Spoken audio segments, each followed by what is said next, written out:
Room service. Le buzz du room service.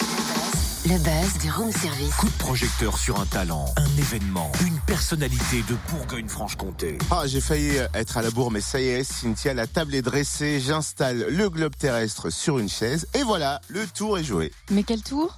Bah, tu m'as dit d'inviter le monde à notre table. Alors voilà, c'est fait. Le monde, Cynthia, le monde, enchanté. Original, hein, ta manière de faire. Sauf que ça se passe pas exactement comme ça. Ah, c'est dommage. Ça se passe comment ? Et puis pourquoi vouloir inviter le monde à notre table ? On est déjà pas mal, nous. Mais parce que c'est une opération d'échange culturel proposée par le Crous de Dijon et c'est déjà la 10e édition cette année. On va la découvrir avec Jean-Marie Bigarnet, responsable de la division vie de l'étudiant au Crous de Dijon. Bonjour. Oui, bonjour. En quoi consiste l'opération Inviter le monde à votre table ?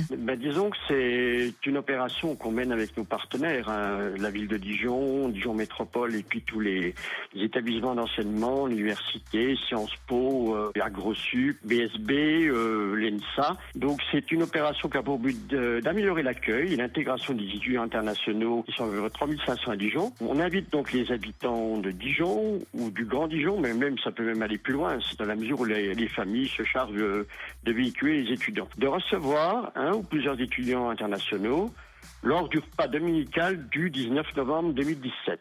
Pour les étudiants, c'est l'occasion de faire la connaissance avec des habitants, de connaître la région autour d'un bon repas. Et puis pour les habitants, c'est l'occasion de découvrir des nouvelles cultures spécifiques de ces jeunes qui viennent dans la majorité de 53 pays différents. Jusqu'à quand les habitants et les étudiants peuvent s'inscrire ?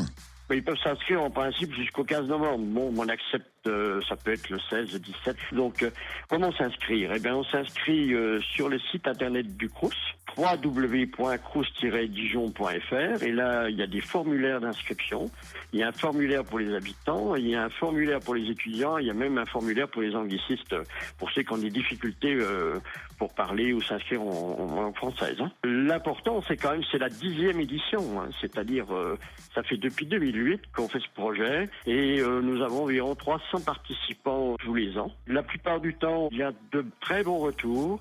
Les familles souvent réinvitent les étudiants plusieurs fois dans l'année et prennent des contacts toute l'année. Hein. Donc c'est quelque chose de très fort. C'est un événement très très fort qui se passe à Dijon. Comment avez-vous lancé cette opération ? C'est parti de quoi en 2008 ? Bon, c'est un peu, disons, un peu l'expérience, parce que moi j'ai travaillé autrefois au cours d'un cours d'étudiants étrangers, et puis on avait senti qu'il y avait un besoin, et puis on a lancé ce projet. Il y a le Crous de Besançon qui nous a rejoint, c'est la 3e édition cette année, et je crois ils essayent de faire aussi le même projet du côté de Belfort-Montbéliard. Donc c'est une activité un peu semblable. C'est nos collègues du Crous de Nancy-Metz, de Crous-Lorraine, mais ça s'appelle Fin d'échange. Mais donc on espère un jour faire des petits. Il y a d'autres villes qui peuvent faire la même opération. Pourquoi pas, hein. Merci Jean-Marie Bigarnet, responsable de la division vie de l'étudiant au Crous de Dijon. Plus d'infos, connectez-vous à www.crousdijon.fr. Plus d'infos aussi sur la page événements. Invitez le monde à votre table. Et donc, comme le disait Monsieur Bigarnet, cette opération d'échange culturel est aussi menée en ce moment même à Besançon. Vous n'avez en revanche que jusqu'à vendredi pour vous inscrire. Ça se passe sur le www.crous-besançon.fr. Retrouve tous les buzz en replay. fréquenceplusfm.com. Connecte-toi.